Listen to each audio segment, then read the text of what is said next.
Assalamualaikum warahmatullahi wabarakatuh. Dengar insyaAllah. InsyaAllah kita mula dengan Ummul Quran Al-Fatihah. A'udzubillahi minasyaitanirrajim. Bismillahirrahmanirrahim. Alhamdulillahi rabbil alamin. Ar-Rahmanirrahim. Maliki yaumiddin. Iyyaka na'budu wa iyyaka nasta'in. Ihdinas siratal mustaqim. Siratal ladzina an'amta 'alaihim ghairil maghdubi 'alaihim waladdallin. Amin.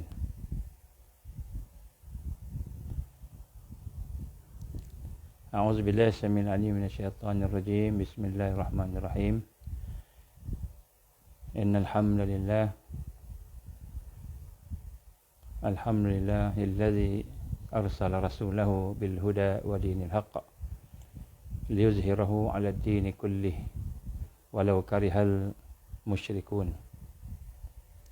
Asyhadu an la ilaha illallah wahdahu la syarikalah wa asyhadu anna Muhammadan abduhu wa rasuluh. Qala rabbi shrah li sadri wa yassir li amri wahlul 'uqdatam min lisani yafqahu qawli. Rabbi zidni ilman amma ba'd. Assalamualaikum warahmatullahi wabarakatuh. Alhamdulillah, pertama-tama kita bersyukur kepada Allah Subhanahu Wa Taala. Dengan keizinan Allah kita berkesempatan pada pagi ini untuk sama-sama kita menghidupkan majlis ingat memperingati dan sama-sama kita menghidupkan suasana-suasana untuk kita sama-sama meningkatkan lagi hubungan kita dengan Allah Subhanahu Wa Taala. Satu suasana yang amat penting, iaitu suasana hati kita. Bermula dengan suasana hati kita yang sentiasa berada dalam keadaan terikat dengan Allah, terikat dengan Allah Subhanahu Wa Taala. Jadi hati yang terikat dengan Allah Subhanahu Wa Taala ini akan sentiasa dalam keadaan berzikir, dalam keadaan berfikir. Jadi insya-Allah kita akan mendalami maksud zikir, maksud fikir pada masa akan datang. Tetapi apa yang penting ialah kita sama-sama memelihara hati kita supaya hati kita ini tidak terputus daripada mengingati Allah Subhanahu Wa Taala. Kerana kita amat perlukan kepada istiqamah. Istiqamah. Antara perkara yang penting untuk kita memahami akan keberkesanan di dalam kita beribadah kepada Allah Subhanahu Wa Taala itu ialah dengan kita memahami akan satu maqam, iaitu disebut sebagai maqam istiqamah. Dan maqam istiqamah ini adalah merupakan salah satu daripada syarat-syarat untuk kita berjaya. Sebab itulah semua yang kita tahu kita nak kena amalkan, dan kita nak kena amalkan dengan ikhlas. Dengan ikhlas. Dan untuk kita memberi keberkesanan kepada amalan yang kita tahu, yang kita amalkan, yang kita ikhlas tadi, hendaklah ada istiqamah. Dan istiqamah pula tidak akan berlaku dalam hidup kita ini, melainkan kita mestilah mempunyai syarat-syaratnya yang tertentu. Syarat-syarat yang tertentu yang menyebabkan Allah SWT memberikan kepada kita kekuatan untuk kita istiqamah tadi. Dan antara syarat-syarat yang digambarkan oleh para ulama kita ialah kita sentiasa merasakan diri kita ini memerlukan Allah. Memerlukan Allah. InsyaAllah kita akan urai sekejap lagi. Selawat dan salam kepada Rasulullah sallallahu alaihi wasallam. Kita sentiasa berselawat. Saya sebut, kalau boleh kita jadikan selawat ni sebagai rutin kita. Jadikan rutin. Contohnya, kalau kita pergi kerja, setiap kali kita pergi kerja tu, contohnya kita driving ataupun kita naik motor, sambil-sambil naik tu kita berselawat. Kita jadikan sebagai satu jadual, satu yang kita jadualkan.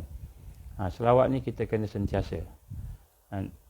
Iaitu kita perbanyakkan, terutamanya di peringkat awal kita dalam perjalanan menuju kepada Allah Subhanahu Wa Taala. Dalam perjalanan kita untuk mendidik diri kita, kita nak menjadikan diri kita ini seorang yang bertakwa. Seorang kita masih banyak kelemahan, banyak lagi kelemahan kita. banyak lagi dosa kita, banyak lagi keaiban yang kita nak kena proses.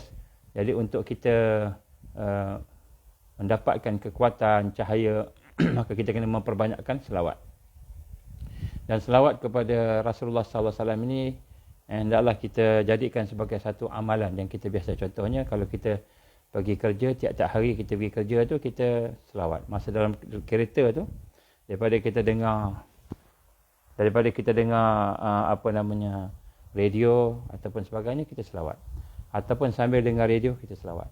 Jadi kita nak jadikan di satu kebiasaan. Zikrullah ni nak jadikan satu kebiasaan. Begitu juga dengan istighfar. Dia yang pertama sekali, kalimah la ilaha illallah. Kalimah la ilaha illallah. Kalimah la ilaha illallah mesti jadi sebagai satu darah daging kita. Darah daging kita. La ilaha illallah, la ilaha illallah. Jadi darah daging kita. Dalam bahasa tarbiyah disebut malakat mall, bukan malakat mall, malakah. Malakah ni apa? Berdarah daging. Kemudian kita nak jadikan juga kita kata la ilaha illallah ni sebagai sesuatu yang biasa kita sebut. Sehingga kan kalau kita tak dapat sebut la ilaha illallah, paling kurang Allah. Ya Allah, ya Allah, ya Allah, ya Allah. Jadikan kebiasaan. Kemudian yang kedua ialah kita nak sebut banyakkan istighfar. Istighfar. Astaghfirullah, astaghfirullah, astaghfirullah. Paling kurang astaghfirullah. Rasul sallallahu alaihi wasallam ketika sembahyang duha, dia akan baca 100 kali Allahumma firli wa tub alayya. Allahumma firli. Yang paling kurang Allahumma firli ataupun astaghfirullah. Ikutlah Baik. Jadi yang ketiga ialah selawat. Tiga ni. Selawat pun satu benda. Jadi kalau dapat 1000 dah 3000 kan. 1000 tak susah. La ilaha illallah, la ilaha illallah, la ilaha illallah. Kita biasakan dengan lidah, kemudian kita baca dengan hati. Jadi insya-Allah tuan-tuan puan-puan, kalau kita biasakan menyebut la ilaha illallah, keadaan biasa kita, malakah kita, insya-Allah ketika kita berhadapan dengan sakaratul maut, Allah akan mudahkan kita menyebut kalimah la ilaha illallah. Siapa yang berakhir dengan kalimah la ilaha illallah, maka Allah akan masukkan dalam syurga. Ini adalah hadis Nabi sallallahu alaihi wasallam. Jadi siapa yang biasa sebut kalimah la ilaha illallah, la ilaha illallah tu, insya-Allah mudah nanti di akhir. Sebab kita tak tahu kita ni dalam hati kita ada apa. Begitu juga dengan istighfar, dan begitu juga dengan selawat. Baik. Jadi kita sebutkan tadi perkara zikrullah ini contohnya mesti kita jadikan wirid. Wirid ni maknanya kita rancang secara berterusan. Maknanya tiap-tiap hari mesti buat. Mesti buat tiap-tiap hari. Masa bila kita pilihlah, ikutlah kita. Ketika kita tengah dalam kenderaan, ketika kita tengah duduk-duduk, tengah buat kerja, kita sebut la ilaha illallah tadi, ataupun subhanallah, ikutlah apa yang kita nak. Maka untuk kita memperolehi istiqamah tadi, untuk kita dapat istiqamah dalam amal, saya nak bagi sedikitlah sebagai mukadimah, sebab kita tajuk makam istiqamah ni satu tajuk.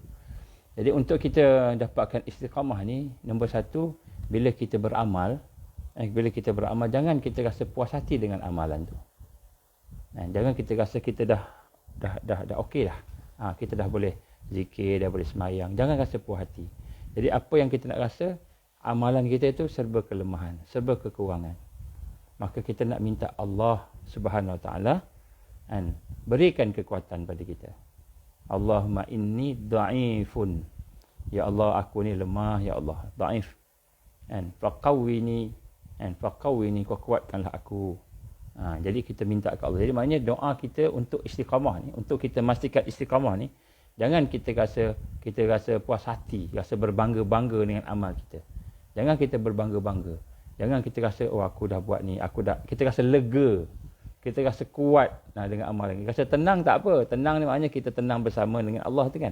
Tapi kita rasa kita lebih baik, tu ujub lah kan. Kita rasa lebih baik, kita rasa amalan kita dah bagus lah, dah bagus. Jangan. Tapi sebaliknya, kita dengan rendah hati, kita merasakan bahawa kita boleh beramal ni dengan izin Allah, dengan taufik daripada Allah. Apa maksud taufik? Taufik ni ialah kekuatan yang Allah berikan kepada kita, kan, untuk kita beramal. Ada orang ada hidayah ada ilmu contohnya, kan, tapi dia tidak ada taufik. Dia ada ilmu, dia tak boleh amal. Kita dah masuk yang ketujuh hari ni, kan, siri duha yang ketujuh. Jadi daripada siri pertama sampai siri yang semalam tu contohnya, kan, berapa banyak yang kita dah amalkan? Cuba kita tengok. Adakah kita banyak catat daripada banyak beramal? Jadi kalau kita banyak mencatat, banyak dapat ilmu, banyak berfikir, sekadar fikir tapi tak boleh amal, maka kita tidak ada taufik lagi. Taufik tak sampai kat kita lagi, baru dapat hidayah. Baru ada hidayah. So hidayah ini ialah panduan, petunjuk Allah. Ilmu yang Allah bagi. Jadi hidayah ni peringatan, tazkirah tu hidayah. Tapi taufik ni ialah yang membuatkan kita boleh beramal dengan hidayah tersebut. At-taufiq. At-taufiq wan najah. Dengan taufik kita akan an-najah, berjaya, kan. Jadi sebut kat sini, apabila kita berilmu, maka hidayah. Bila kita beramal, maka itu taufik. Dan bila kita mendapat kekuatan untuk beramal tadi, jangan kita rasa kita dah kuat dah okey dah. Kita dah okey dah puas hati dah. Kita nak kena rasa masih lagi kena rasa rendah hati dengan Allah. Sebab pertama, amal tu Allah yang bagi izin untuk kita. Taufik tu Allah bagi, kekuatan tu Allah bagi. Kadang-kadang kita tak tahu. Ada hari-hari kita boleh sembahyang tahajud sampai 10 rakaat, 20 rakaat. Ada hari-hari nak sembahyang, nak bangun pun susah, kan? Jadi taufik tu, taufik daripada Allah Subhanahu wa taala. Jadi sebab itulah di dalam kita untuk istiqamah ini, pastikan kita berhadap kepada Allah, kita menghadap Allah, bertawajuh kepada Allah dengan rasa rendah hati. Maknanya kita merasa diri kita ni, kita mengiktiraf diri kita ni bahawa kita ni tidak ada apa-apa melainkan dengan izin Allah. Maka bila kita merasa begitu, maka barulah, kan, Allah Subhanahu Wa Taala akan memberikan lagi kepada kita. Memberikan lagi kepada kita. Bila kita minta kat dia, kan. Tapi bila kita sombong dengan dia, kita rasa kita dah okey dah. Kita rasa kita dah baca Quran. Aku dah baca Quran satu hari 1 juz. Aku dah baca Quran satu hari 3 juz. Aku dah hafal Quran 30 juz. Kan? Jadi kita rasa kita dah ada dah. Maka pada ketika itu kita dah bersombong dengan Allah. Bila bersombong dengan Allah, kita tak boleh istiqamah. Taufik Allah tarik, Allah cabut taufik. Taufik tak Allah cabut. Bila Allah cabut taufik, Allah cabut, kita ada ilmu tapi kita tak boleh amal. Ini masalah. Ada ilmu tak boleh amal. Jadi inilah perkara yang kita nak kena tengok, bahawa bila kita tidak boleh beramal, tidak boleh istiqamah. Bila tak boleh istiqamah, macam mana nak berkesan? Macam mana nak berkesan tarbiyah tadi? Macam nak berkesan yang kita kata peningkatan diri kita, dia tak berkesan. Baik, jadi sebab itulah kita nak kena tengok balik tentang kehidupan kita ni, supaya dia sentiasa dalam keadaan merendahkan diri kepada Allah Subhanahu Wa Taala. Tapi untuk kita faham akan hakikat ini, kadang-kadang kita tak boleh faham hakikat ni. Satu perkara yang paling penting sebagai muqaddimah, macam mana saya sebut, saya sebut semalam, saya ingat, iaitu kita kena sentiasa dalam keadaan bertaubat kepada Allah. Bertaubat kepada Allah. Kita dalam keadaan kita kembali kepada Allah semula. Istighfar tu taubat. Kita nak rasa menyesal dosa kita. Kerana taubat itulah pintu masuk. Bila kita kata pintu masuk, maknanya pintu masuk kepada peningkatan. Kita rasa kelemahan diri kita, keaiban kita, mu'alajah al-uyub. Dan bila kita rasa kita lemah, maka kita nak meningkat. Jadi sebab itulah taubat ini satu perkara yang perlu dilakukan tiap-tiap hari. Tiap-tiap hari wajib bertaubat. Kita bukan kata taubat ni sunat. Sebab kadang-kadang kita rasa kita tak ada dosa. Dah tak ada dosa dah. Tak banyak dosa kita, tuan-tuan dan puan. Kalau kita nak sebut dosa kita ni banyak dosa kita ni. Dosa yang kita sedar pun dah banyak, apalagi dosa yang kita tak sedar. Dosa kita pada keluarga kita, pada anak-anak kita, pada kawan-kawan kita, kan? Dosa kita kepada diri kita sendiri. Contohnya, inna li badanika alaika haqqah. Pada tubuh badan kamu ada hak, tiba-tiba kita tidak menunaikan hak tubuh. Kan? Kita makan makanan entah apa-apa, kan? Kita menyebabkan tubuh kita sakit. Kita tak jaga tubuh kita, contohnya. Inna li badanika alaika haqqah. Daripada tubuh badan kamu ada hak.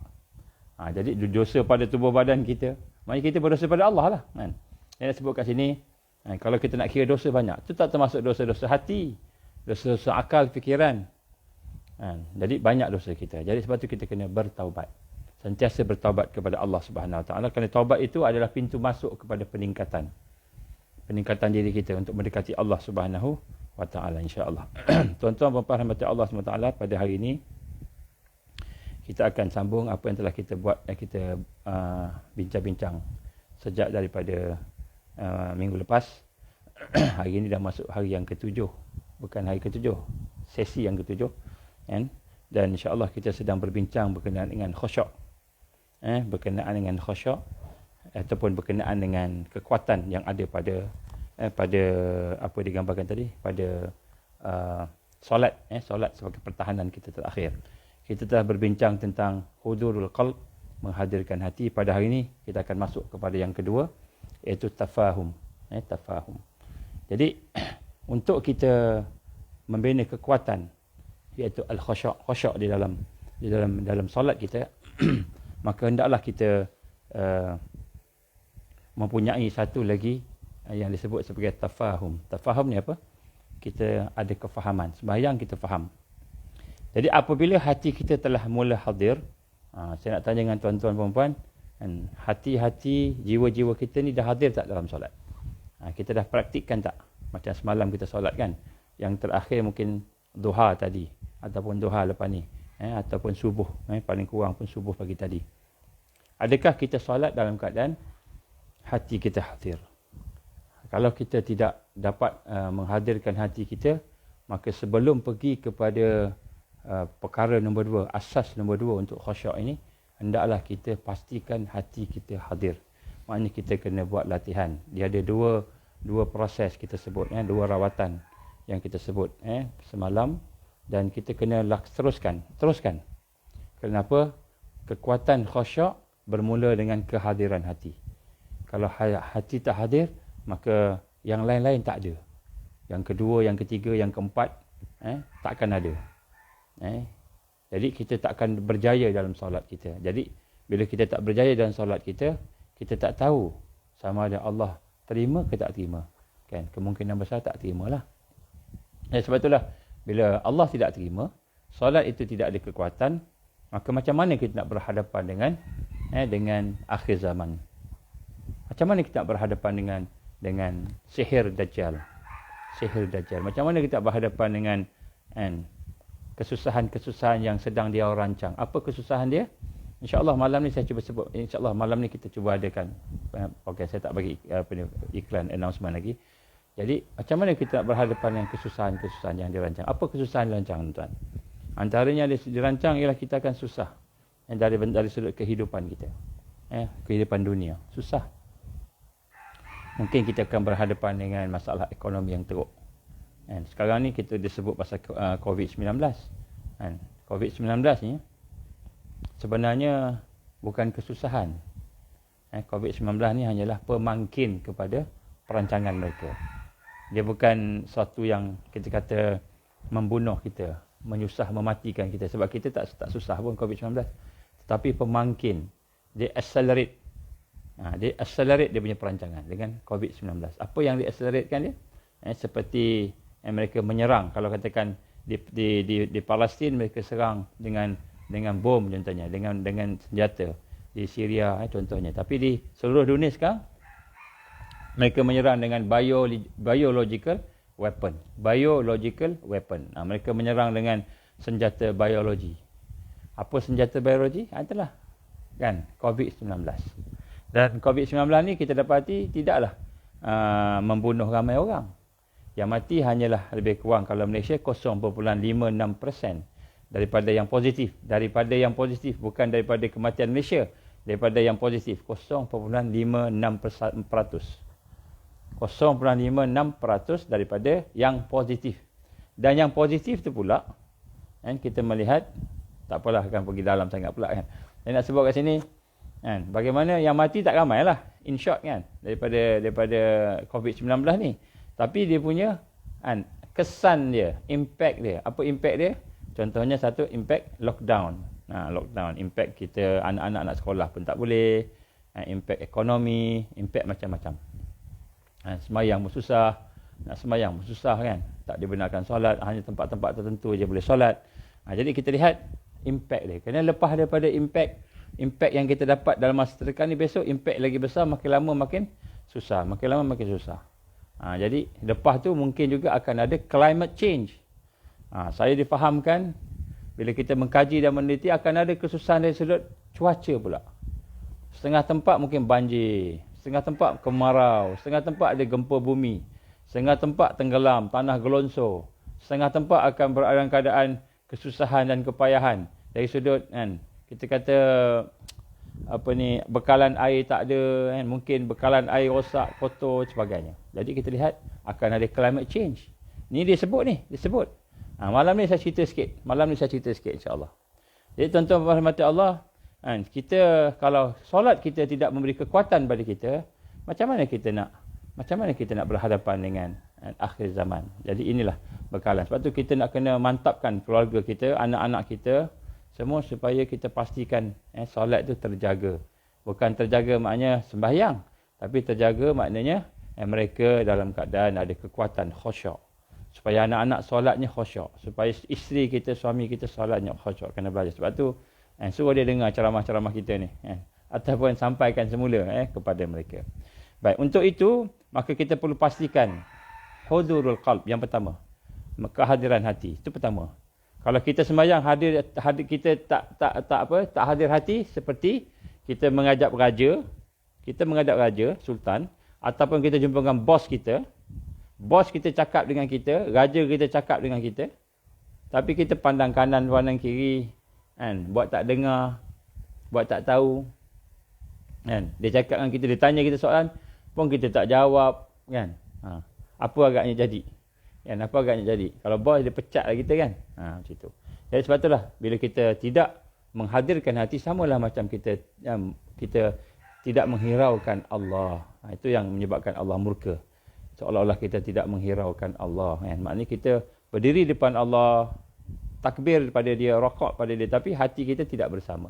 Jadi sebab tu kita kena cuba latih, hadirkan hati. Baik. Maka dia kata sini, apabila hati kita telah hadir, maka itu adalah 1/6 ataupun 1/7 khusyuk. 1/6 atau 1/7 khusyuk.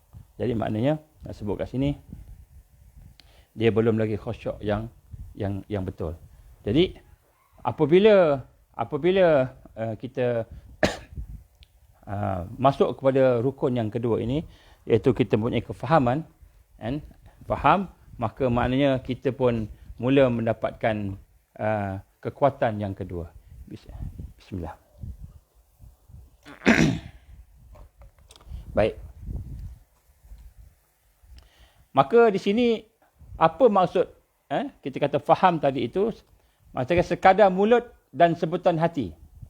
Kita sebut mulut dan kita sebut dalam hati kita, iaitu kita kata hudurul qalb, hadir, hati kita hadir, tetapi tidak faham. Tapi kita masih tak faham lagi apa yang kita sebut. Maka ataupun tidak faham lagi suasana keadaan kita. Maka dia tidak boleh, belum lagi mendatangkan khusyuk. Tapi sebenarnya bila kita dah hadir hati itu dah mula boleh fokus, kan. Kalau kita perasan kita dah mula boleh fokus, kita dah mula boleh merasakan sesuatu, kan. Tetapi dikata sini, sekiranya kita sekadar baca di lidah dan kemudian hati kita cakap baca sama yang apa yang lidah baca tadi, maka belum ada kefahaman lagi. Maka apa yang satu peringkat lagi ialah kita faham apa yang kita baca. Kita faham apa yang kita baca. Itulah kita kata sini, sesudah kita menghadirkan hati kita, maka kita meningkatkan diri kita dengan kita memahami. Dan apa maksud memahami tadi itu? Ialah kita mengekalkan fokus kita, fikiran kita, kita pusatkan hati kita untuk faham makna dia. Apa yang kita cakap. Jadi maknanya, bila kita dah mula menghadirkan hati itu, maka kita cuba tengok pula maknanya. Tetapi untuk kita nak fokus, untuk kita nak melihat makna tadi itu, maka apa dia punya modal itu? Modalnya menghadirkan hati. Sebab itulah kalau kita tidak hadirkan hati, kita takkan faham. Takkan faham. Walaupun kita orang Arab, bahasa Arab, bahasa kita, walaupun kita seorang ustaz, kita faham bahasa Arab contohnya, tapi kita tidak ada hadir hati, kita tak faham. Sebenarnya kita tak faham. Walaupun kita kata kita faham bahasa Arab. Jadi sebab itulah dia punya capital, dia modalnya, demi asasnya kepada kefahaman ni mestilah menghadirkan hati. Dan apabila kita menghadirkan hati, barulah kita boleh nak cuba fokus untuk faham. Dan cuba fokus untuk melihat, meneliti, tadabbur makna-makna yang kita telah baca tadi. Dan bila kita faham, apa kesan dia? Ini penting tuan-tuan. Bila kita faham, maka hati kita akan disentuh. Maknanya tadi hati baca je, baca. Kan? Lidah baca, hati baca. Bila faham, hati akan tersentuh, maka perasaan akan mula bergerak. Perasaan kita akan mula merasai sesuatu. Jadi proses nak merasai sesuatu itu ialah apabila kita dah mula menghadirkan hati kita. Dengan lidah kita baca, dengan hati kita baca juga. Kemudian selepas itu kita mula fokus kepada makna yang kita baca tadi, kepada keadaan yang kita berada masa itu tengah solat, kita rasa tengah solat, maka barulah dia akan menyentuh. Kefahaman itu, makna tadi akan menyentuh perasaan kita, syuur kita. Maka perasaan kita barulah boleh tersentuh. Barulah kita boleh merasa seronok, merasa tenang, merasa takut, gerun dengan keagungan Allah, gerun dengan amaran Allah, contohnya yang kita baca tu berkenaan dengan ayat-ayat Allah contohnya. Jadi di sini maksud faham ada dua. Jadi maksud kita nak faham ni ada dua. Yang pertama sekali ialah dengan kita memahami makna bacaan. Ini kefahaman dari sudut ilmu, ilmiah. Maknanya kita tahulah, contohnya kita baca Alhamdulillahi Rabbil Alamin. Kita baca kan, segala puji bagi Allah Tuhan Rabbul Alamin. Macam itu kita faham. Jadi bila kita baca tu, kita tahu kita sedang memuji Allah. Hati kita sedang memuji Allah. Ini satu ilmu. Ya, sebab tu tuan-tuan puan-puan, kita kena cuba faham makna dia dari sudut bahasa kita ni. Jadi sebab tu kalau boleh Fatihah ni kita tahu makna dia. Kita tahu makna-makna Fatihah tu. Contoh ataupun Subhana Rabbiyal Azim wa bihamdi. Subhana Rabbiyal Azim wa bihamdi. Jadi kita tahu makna dia. Allahu Akbar. Kita tahu makna dia. Jadi memahami makna tu adalah peringkat kedua setelah menghadirkan hati. Maka nombor satu dari sudut maksud faham di sini ialah kita memahami makna. Makna-makna yang ada di dalam kita kata di dalam bacaan kita. Yang kedua, maksud faham ialah kita faham secara maknawiyah.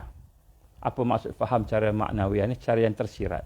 Yang tersirat ni maknanya sesuatu yang kita faham yang lahir daripada keyakinan kita, perkara yang kita yakin, perkara yang ada di dalam jiwa kita. Contohnya kita mengenal Allah. Maknanya bila kita salat tu dengan kita makrifat kepada Allah, dengan kita kenal Allah, maka kita boleh faham juga. Jadi mungkin bahasa Arab tu kita tak faham semua. Ayat-ayat yang kita baca mungkin kita tak faham semua. Tapi oleh kerana hati kita dah mengenal Allah. Contoh dah boleh mengesan, merasai sifat-sifat Allah, af'al Allah. Kan, sifat Allah, nama Allah contohnya. Kita dah boleh kenal Allah tadi. Maka ini juga adalah merupakan satu kefahaman. Walaupun kita tak faham makna bahasa Arab tadi. Jadi sebab itulah antara perkara yang penting ialah kita nak bermula dengan kedua-dua ni, tetapi kita nak mudahnya kita mula dengan ilmu, kita kena ada ilmu. Bila baca kita faham. Yang kedua, kita nak kena dapat faham yang maknawi. Macam mana nak dapat faham yang maknawi ni? Iaitu kita kena belajar macam mana nak makrifat, nak kenal Allah. Makrifat, yakiniyah, kenal Allah sehingga yakin, hati kita yakin. Jadi contoh antara kita kata faham yang maknawi ini juga ialah contohnya antara kita memahami, kita kenal Allah dan kenal dunia. Kenal Allah dan kenal dunia. Baik. Contoh saya nak bacakan di sini. Apabila hati disekutukan dengan adapun hati apabila dia mempersekutukan Allah. Maknanya dalam hati itu ada sayang pada Allah dan pada masa yang sama sayang pada dunia. Hubbud dunia. Hubbud dunia. Jadi apabila hati kita ni ada hubbud dunia, contoh, ni nak kita kena faham. Ini faham yang maknawi. Apabila hati kita ada hubbud dunia, maka hati kita tidak akan menghadap Allah. Ini dari sudut kefahaman yang maknawi ni. Maknanya bila hati kita ni, kita kena faham. Sayang kita ni, apabila sayang kita ni pada dunia, maka hati kita tak akan menghadap Allah. Dia akan menghadap yang disayang. Ini contoh dia. Maka hubbud dunia tidak akan boleh memberi kesan khusyuk. Khusyuk tak akan dapat kalau tidak ada hubbul, kita kata hubbullah ataupun sayang pada Allah. Maksudnya kita sayang dunia. Jadi sayang dunia ni rupanya tuan-tuan, kita sayang, hati kita sayang. Dunia ni apa tuan-tuan? Dunia ni ialah alat untuk kita dapatkan kesempurnaan akhirat. Kita dah definisikan dunia dalam sesi yang lepas. Semua yang memutuskan kita dengan akhirat itu dunia. Itu dunia. Sebab tu berhati-hati. Contohnya kita semayang, Allahu Akbar, kita solat, tiba-tiba kita teringat dunia kita. Dunia kita ingat apa? Ingat kita punya masalah lah, ingat kita punya projek lah, ingat apa. Hati-hati tuan-tuan. Saya bimbang. Projek yang kita teringat, dunia yang kita teringat itu tidak ada barakah. Sebab tu Allah masukkan dalam semayang kita. Ini bahaya tuan-tuan. Kenapa tidak barakah? Kerana kita lebih sayang kepada dunia daripada sayang pada Allah. Sayang kepada dunia daripada sayang kepada Allah. Ini sebab tu kita nak kena latih juga diri kita. Sebab tu saya kata dosa ni banyak tuan-tuan. Dosa dalam sembahyang pun banyak. Kata Imam Ghazali rahimahullah, sesungguhnya ramai orang yang sembahyang dan berdosa. Sembahyang tu jadi berdosa, kata Imam Al-Ghazali rahimahullah. Maka ditanya oleh sahabat-sahabatnya, bagaimana begitu? Bukankah sembahyang itu adalah merupakan ibadah? Betul, sembahyang ibadah. Tapi dalam sembahyang dia mensyirikkan Allah. Dalam sembahyang dia mensyirikkan Allah. Macam mana mensyirikkan Allah? Bila dia sembahyang, dia tidak fokus pada Allah. Dia teringat pada sesuatu yang lebih disayang, yang lebih dia puja, yang lebih dekat dengan dia, dunia. Maka dia mensyirikkan Allah. Maka berdosa dia. Berdosa tak tuan-tuan? Berdosa. Sebab tu Allah gambarkan orang yang sembahyang lalai. Jadi sebab tu nak gambarkan kat sini, selagi hubbud dunia itu ada dalam hati kita, maka kita tidak akan sampai kepada khusyuk, tidak akan sampai pada kekuatan. Kalau kita menyekat dunia daripada masuk dalam hati kita, maka ia akan membuahkan khusyuk. Jadi tak perlu kita nak faham apa-apa pun.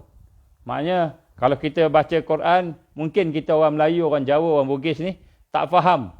Tak faham kita kata apa ni yang kita baca tu sebab dia bahasa Arab. Tapi oleh kerana kita faham hakikat dunia, kita tak sayang dunia, kita sayang Allah, maka kita boleh khusyuk juga. Ini maknanya kefahaman maknawi. Inilah yang kita nak kena bina. Macam mana nak bina tuan-tuan? Nak bina ni kita kena tahulah. InsyaAllah kita akan bincang secara detail. Macam mana nak kenal Allah dan latihan dia. Saya dah sebut dah latihan dia. Zikrullah. Zikrullah ni akan membersihkan hati. Hati yang bersih akan mudah kenal Allah. Taubat akan membersihkan hati. Hati yang bertaubat akan lebih mudah kenal Allah. Kenal Allah tuan-tuan. Kita akan kenal Allah. Macam mana kita kenal siapa orang yang kita sayang. Mungkin lebih lagi daripada tu. Jadi sebab tu di sini disebut sini hubbud dunia. Selagi kita tidak faham bahawa Allah lah yang patut kita sayang lebih daripada dunia dalam hati kita, maka selagi itulah kita tidak akan sampai kepada khusyuk. Dan hubbud dunia ini adalah sesuatu yang akan menyekat kepada akhirat kita tadi. Dia adalah berlawanan dengan zuhud. Jadi bila kita sekat dunia daripada hati kita, ni sekat dunia daripada hati, bukan sekat dunia daripada fizikal. Fizikal kita masih bekerja, masih cari duit, masih cari harta, masih berbisnes, masih belajar, masih bekerja, masih. Sebab apa? Dunia kat tangan kita, kita gunalah dunia macam mana. Tapi hati kita tak nak sayang kat dia. Hati kita nak manfaatkan dunia untuk Allah, untuk akhirat, untuk Islam. Jadi sebab itulah apabila seorang itu menyekat dunia daripada hatinya, maka akan lahirlah buah-buah zuhud. Maka dia akan bersifat zuhud pada dunia. Dan kalau kita menyekat dunia tadi, maka akan membuahkan khusyuk tak perlu buat kajian apa-apa, tak perlu nak buat apa-apa, dia kata insya-Allah khusyuk akan lahir. Khusyuk akan lahir. Ini Imam Ghazali sebut. Dan khusyuk akan lahir. Jadi sebab itulah kalau kita nak belajar khusyuk ni kan, maka kita belajarlah macam mana nak buang dunia daripada hati kita. Ini benda yang pertama sekali. Jadi ini contoh kefahaman. Al-fahmu, kefahaman dari sudut konteks kita nak solat ini, ialah kita nak kena rasa bahawa kita nak kena kenal Allah sampai satu peringkat perasaan kita. Maka perasaan kita itu merasa sayang pada Allah Subhanahu wa taala. Selagi hati kita disekutukan dengan hubbud dunia, tidak ada zuhud, tidak ada ikhlas, tidak ada khusyuk. Selagi kita tenteram, kita rasa tenang, rasa tenteram, rasa kuat selain Allah, kita rasa tenang dengan duit, kita rasa tenang dengan rumah kita, rasa tenang dengan makanan kita, rasa tenang dengan muzik, dengan movie, rasa tenang dengan, kita kata hiburan, tenang dengan hiburan, maka kita tak boleh takkan khusyuk. Sebab tu nasyid-nasyid ni untuk permulaan bolehlah tuan-tuan.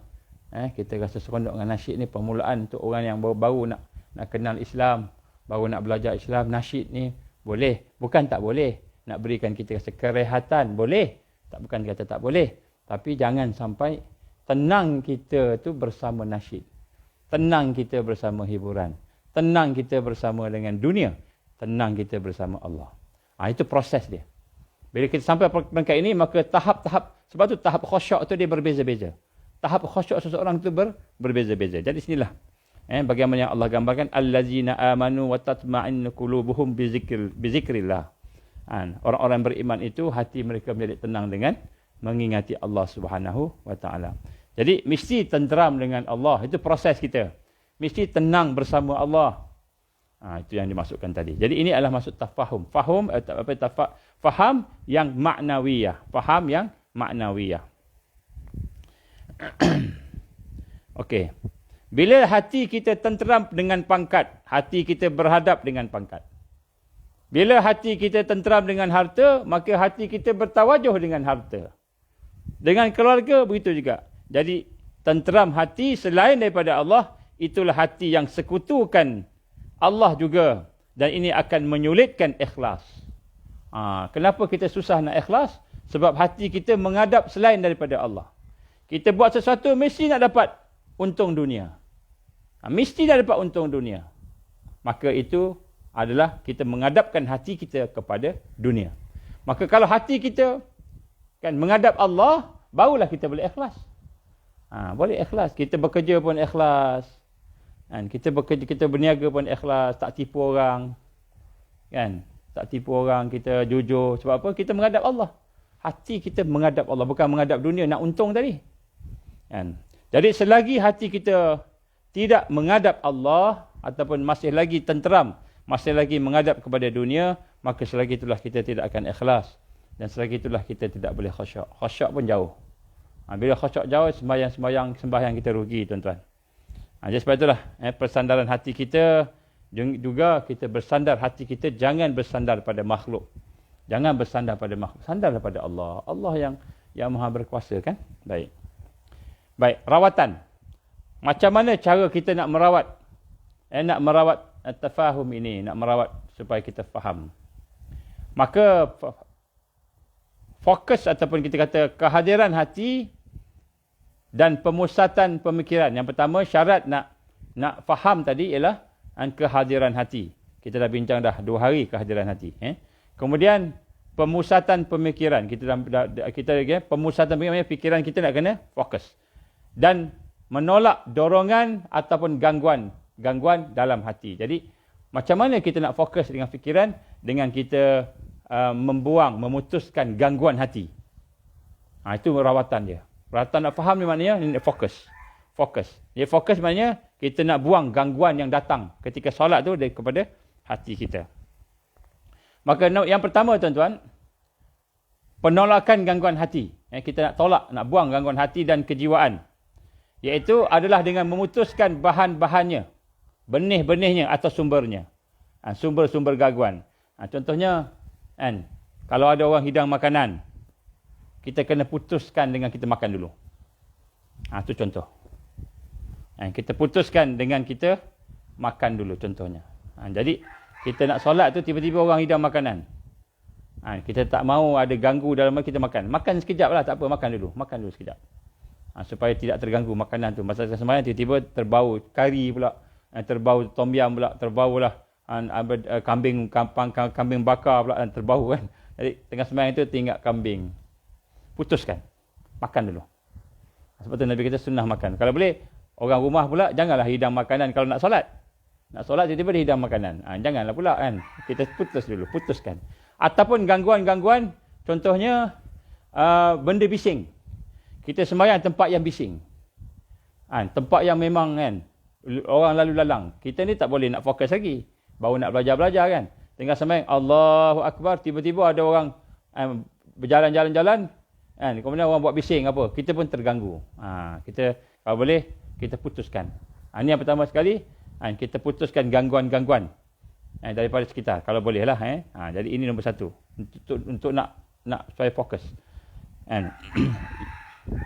Yang kedua, ialah kita melepaskan diri daripada hal yang menyebabkan kita berfikir.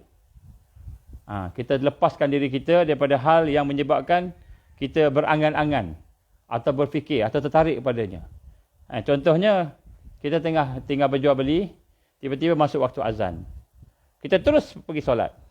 Kedai tak tutup, tak kunci, biar je macam tu kan. Tiba-tiba tengah sembahyang teringat, aku tak kunci kedai lagi. Macam tu. Ataupun kita berfikir-fikir benda lain. Kita teringat yang kita tak buat tadi. Tengah masak. Tiba-tiba waktu kita pun sembahyang. Tiba-tiba tengah masak tu ada lah. Aku tengah masak ni, api tengah besar tadi. Alamak, macam mana? Jadi, kita melepaskan diri kita daripada hal yang menyebabkan berlakunya pemikiran-pemikiran, angan-angan di luar daripada solat. Jadi sebab tu kalau ada benda-benda sebelum solat tu, kita kena tenang dulu. Tengok apa benda yang kita nak kena putuskan daripada pemikiran kita. Kalau ada benda yang kita rasa mungkin terganggu, kita selesaikan dulu. Itu maknanya kita nak fokus. Ini rawatan dia. Rawatan dia. Sekiranya sumber-sumber gangguan, bahan-bahan itu tidak terputus, maka gangguan itu tidak akan berpaling. Gangguan itu akan datang kat kita. Gangguan akan datang kat kita. Jadi, perkara yang penting ni tuan-tuan, maknanya kita putuskan gangguan-gangguan tadi, supaya kita tidak terperangkap dengan kita berangan-angan, kita berfikir. Ya, sebab tu sebelum kita sembahyang ni, kita ambil sembahyang tu, kita dah clear dah. Semua benda-benda dah clear dah. Dah clear dah, supaya tidak terganggu kita punya fokus tadi. Barang siapa, yang ketiga ni ialah, dikatakan kita hendaklah melatih diri kita di luar solat. Yang ketiga di luar solat ni, janganlah kita mengutamakan selain daripada Allah. Saya pernah tanya soalan kepada seorang cikgu saya. Cikgu matematik. Sampai sekarang saya panggil dia cikgu. Cikgu matematik. Cikgu saya lah salah seorang nakib saya jugalah, kita kata orang kuat saya lah. Orang yang saleh, alhamdulillah. Jadi, saya tanya dengan dia, cikgu, dia cikgu matematik kan, dia bukan ustaz, cikgu matematik kan. Dia tak mengajar ni pun. Cikgu, macam mana nak solat, nak khusyuk dalam solat? Macam mana nak khusyuk dalam solat? Saya tanya dia. Dia jawab simple je. Dia orang matematik kan. Dia kata, kamu solat berapa minit? Dia kata, solat 5 minit, 10 minit. Kamu solat 5 minit, 10 minit, kamu harap kamu nak khusyuk menghadap Allah, tunduk ke Allah, rasa Allah besar dan sebagainya. Tapi berjam-jam kamu di luar solat. Kamu kat luar solat ni, berjam-jam, banyak jam, berhari-hari berjam-jam, kamu tak ingat Allah, terputus. Zikir pun tidak, fikir pun tidak, tak ada buat apa-apa. Lalai aja. Jadi agak-agak 10 minit tu boleh dapat ingat Allah tak? Ini orang matematik kan. Contoh kan. Tapi dia ada kefahaman, ada tarbiyah kan. Jadi dia boleh kaitkan kan, tarbiyah dengan matematik dia, perkiraan. Kita pun macam itu tuan-tuan. Kita nak khusyuk dalam masa 5 minit, 10 minit dengan kita nak fokus, nak tumpu, nak faham tadi. Kan? Faham dia maksudnya fokus. Nak fokus dalam masa 10 minit. Tapi di luar sembahyang, kita langsung tak ingat Allah. langsung tak ada zikrullah, langsung tak ada berfikir, langsung kita lalai aja. Maka adakah kita boleh fokus masa dalam solat? Sudah tentu susah sangat. Kalau boleh pun susah sangat. Selalunya tak boleh. Ya, sebab itulah yang ketiga ini ialah hendaklah kita membiasakan diri kita untuk meletakkan Allah Subhanahu Wa Taala, fokus pada Allah Taala sebagai tumpuan kita. Maknanya kita kena hidup bersama zikrullah, kita kena hidup bersama tafakkur, berfikir, kita kena hidup bersama muhasabah. Jadi tidaklah kita membiarkan diri kita lalai banyak. Jadi tahap fokus di dalam solat tergantung juga dengan tahap fokus di luar solat. Jadi kalau di luar solat ni kita tak zikir pada Allah langsung, tak ingat Allah langsung. Kita jumpa kawan-kawan dan kita tidak boleh nak rasa bahawa persahabatan itu kerana Allah, contohnya. Kita jumpa kerana Allah. Tidak ada matlamat Allah, contoh. Maka dia kata, sekiranya perkara itu berlaku, maka kita akan susah untuk fokus ataupun tumpu kepada solat. Masa solat 5 minit, 10 minit susah. Jadi sebab itulah disebutkan ni contoh, dia kata sesiapa yang menyukai sesuatu, sesiapa yang sayang pada sesuatu, menyukai sesuatu, maka tentu dia akan banyak menyebut perkara itu. Kalau seseorang itu suka kepada ada seorang manusia yang disayangi, yang dicintai, pasti orang itu akan masuk dalam hatinya dan pasti orang itu akan diingati. Dia pergi mana pun dia teringat. Dia pergi luar negara, dia sayang kat isteri dia, suami dia, dia sayang kat anak dia, mesti dia teringat nak beli barang-barang. Nak beli barang-barang, kan? Mesti teringat. Dia sayang. Jadi, kalau seseorang itu sayang kepada Allah Subhanahu Wa Taala, maka dia sentiasa akan mengingati Allah. Dia akan sentiasa merasa bersama Allah, merasa untuk berzikir, memuji Allah, dan mengagung-agungkan Allah. Jadi oleh itu, orang yang tidak mencintai Allah, pasti hatinya tidak akan selamat daripada gangguan-gangguan. Jadi kalau kita tak sayang Allah, maknanya kita tidak menghidupkan suasana untuk mengingati Allah di luar daripada sembahyang tadi, maka pasti hati kita tidak selamat daripada gangguan-gangguan. Dan solat kita tidak akan bersih daripada gangguan.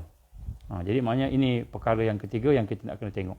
Bagaimana sekiranya kita tidak benar-benar memproses diri kita untuk sayang Allah, maka sudah tentu kita tidak boleh nak fokus kepada Allah Subhanahu Wa Taala. Maka kita balik semula untuk proses merawat kehadiran hati. Balik nombor 1 balik. Mula-mula nombor 1 dah okey, nak masuk nombor 2, faham, nak memahami, tiba-tiba hati kita diganggu semua, patah balik, menghadirkan hati balik. Patah balik nombor 1 balik. Maka kita kena menghidupkan disebut az-zikrul daim, zikir yang berterusan, dan tafakur as-sadiq, tafakur yang benar, zikir yang berterusan. Tuan-tuan dan puan-puan Allah Subhanahu Wa Taala, jadi itulah maksud lebih kurang maksud faham.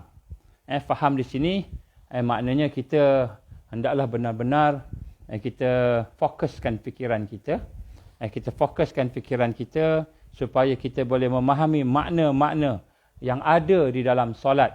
Yang pertama sekali, makna yang kita baca, bacaan kita. Kita baca apa, maka kita faham. Jadi tuan-tuan, pada hari ini kita cuba tengok. Yang pertama kita kata menghadirkan hati. Apa maksud menghadirkan hati? Iaitu kita sebelum solat tu kita tenangkan diri kita. Sebelum solat tu kita proses supaya hati kita ni hajat kepada solat. Kemudian kita buang keaiban-keaiban. Kita 2 proses kita sebut semalam. Jadi 2 proses ni untuk menghadirkan hati. Maksudnya kita cuba buang daripada yang lain. Kemudian bila kita solat tu Allahu Akbar. Bila kita sebut aja Allahu Akbar, masa tu kan kita putuskan daripada segala gangguan-gangguan dunia. Maka kita pun bacalah. Tak kira dah apa yang berlaku kat kiri kanan. Kita baca Fatihah, baca dalam hati, baca dengan lidah. Kemudian selepas tu kita cuba fahamkan maknanya. Ini peringkat kedua. Peringkat kedua. Kita fahamkan maknanya. Apa kita nak faham maknanya? Kita baca daripada Bismillahirrahmanirrahim. kan, dengan nama Allah yang Maha Pengasih, yang Maha Penyayang, Maha Pemurah, kan. Kita nak rasa, kan, kita nak rasa sayang kat Allah, Allah sayang kat kita, kita nak rasa Allah kasih kepada kita, kita kasih pada Allah. Dan alhamdulillahirabbil alamin, ataupun Allahu akbaru kabira, kita mula dengan doa iftitah, kan, Allahu akbaru kabira, kan, Allahu akbaru kabira, Allah SWT yang maha besar, yang maha hebat, kan. Kita pun fokus pada solat kita, kan, fokus, kita fahamkan Allahu akbaru kabira walhamdulillahi katsira, ila akhir. Jadi segala yang kita baca tu kita fahamkan. Kemudian pada masa yang sama, kan, kita baca tu, bila kita baca tu, kita nak faham juga yang kita sedang menghadap Allah. Kita sedang menghadap Allah. Sebab tu ada seorang saya tak ingat nama tabi'in ni, saya tak ingat dia. Bila dia tanya pada dia, bagaimana cara kamu solat? Dia kata, ketika aku solat, dia kata, aku sedang menghadap Allah. Di hadapan aku adalah Allah. Jadi malu dia pada Allah. Nanti kita akan bincang. Malu, al-haya, malu pada Allah, dia tunduk. Tunduk malu ke Allah. Takut tak ke Allah. Agungkan Allah. Kemudian di sebelah kanan aku adalah syurga Allah. Maknanya redha Allah. Di sebelah kiri aku adalah neraka Allah, dia kata macam tu. Kemudian di belakang aku malaikat maut yang akan ambil nyawa aku. Malaikat maut yang akan ambil nyawa aku. Jadi di belakang bila aku bagi salamnya, Assalamualaikum warahmatullahi, Assalamualaikum warahmatullahi, malaikat maut akan ambil nyawa aku. Itu dibayangkan. Dibayangkan macam mana dia tengah solat, dibayangkan belakang dia ada malaikat maut. Jadi dia pun sembahyang, kan. Kemudian dia kata di bawah dia tempat dia berpijak itu adalah titian sirat.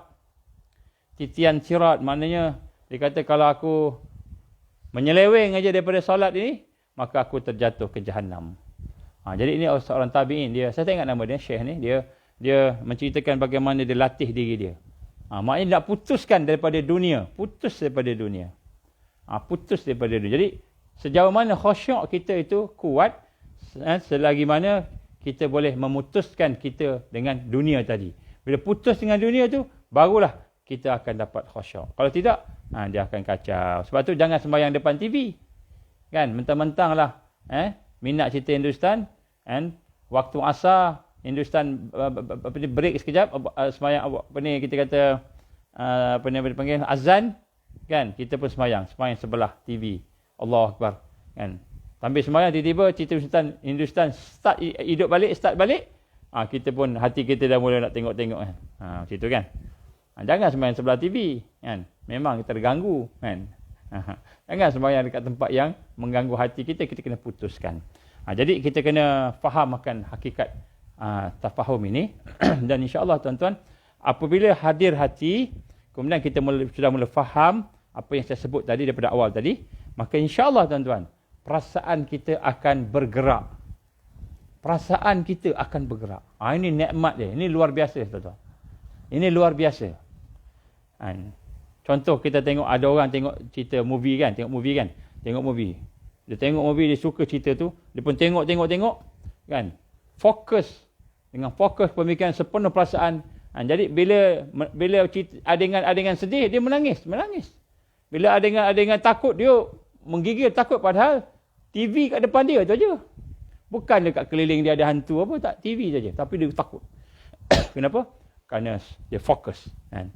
Jadi dalam solat, tuan-tuan, sebenarnya kalau kita boleh fokus kepada Allah, kepada makrifat kepada Allah, fokus pada akhirat, maka pada ketika itulah kita akan mula dapat menggerakkan perasaan kita. Jadi tiba-tiba kita rasa sedih sebab dosa kita, menangis, mengalir mata kita. Tengah sembahyang mengalir mata kita. Tiba-tiba kita rasa kan seronok, kan, sebab janji Allah yang baik, janji Allah nak tolong orang Islam. Kita tengah susah, janji Allah. Contohnya dalam ayat kita baca, kan, Allah cerita pasal janji dia nak tolong, kita pun seronok, maka rasa lapang. Kan, jadi apabila kita solat, kita boleh hubung dengan Allah, bercakap dengan Allah, kita kata dalam solat tadi, maka perasaan kita mula bergerak, kita mula faham, maka itulah yang akan membina kekuatan di luar solat. di luar solat, insya-Allah. Tuan-tuan rahmat Allah, saya rasa itulah sikit sebanyak insya-Allah pada hari ini untuk kita nak membincangkan tentang tafahum, insya-Allah. Salah satu daripada perkara yang saya tidak sentuh, ini sebab dia akan ambil masa panjang, jadi saya tengok kat sebelah ni, iaitu berkenaan tafakur. Jadi insya-Allah kita akan ada satu tajuk nanti, apakah yang sebenarnya patut kita fikir-fikirkan di luar solat. Di luar solat. Supaya bila kita masuk solat, fikiran kita dah boleh nak mind setting kita dah betul dah.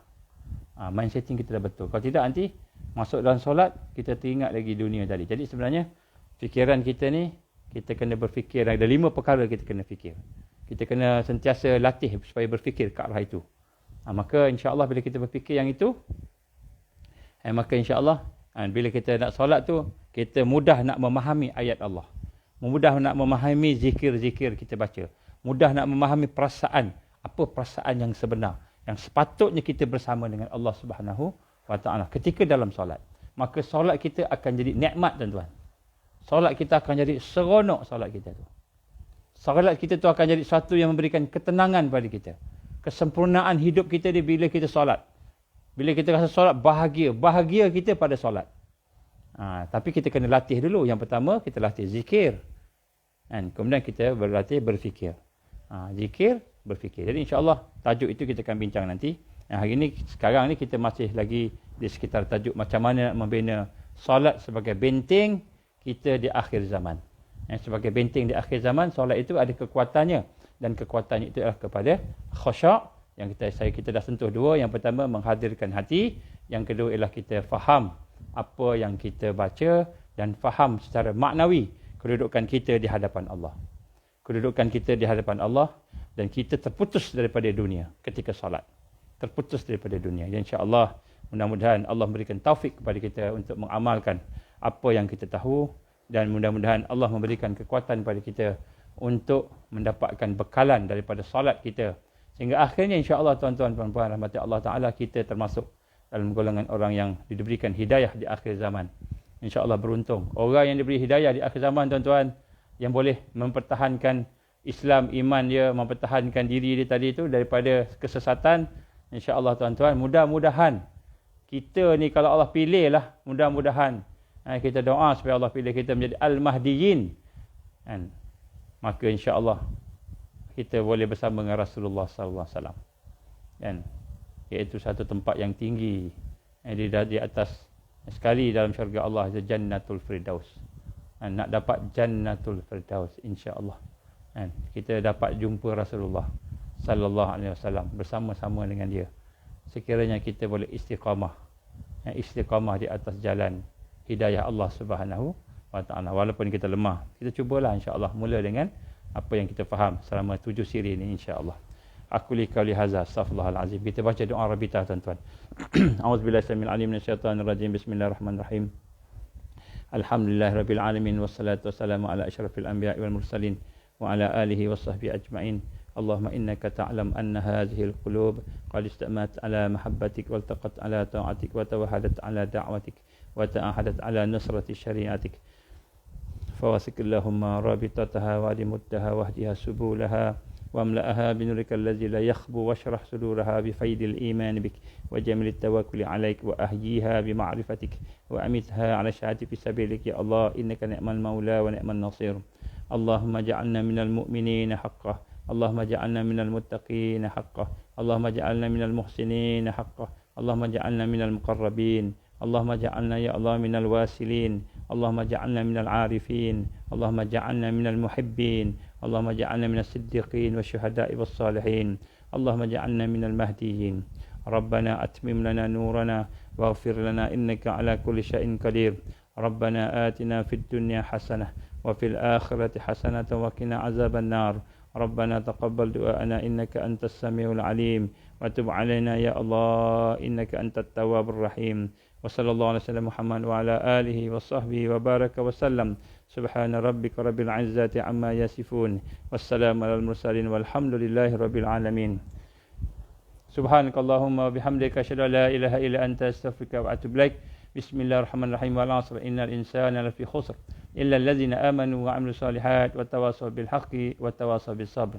Sebelum saya terlupa tuan-tuan, insya-Allah hari Sabtu ini akan ada satu pertemuan di Ampang. Saya akan postkan dalam wall siapa yang berkelapangan dan siapa yang berdekatan. Kalau orang Johor mungkin jauh sikit lah. Orang kat KL sekitar ni, insya-Allah kita akan bertemu pada hari Sabtu ni, insya-Allah 5 bulan di Ampang. Address saya akan bagi nanti, dan dalam pukul 10 insya-Allah. Jemput semualah. Kita akan bincang tentang berkenaan sekitar dengan persiapan akhir zaman jugalah, insya-Allah.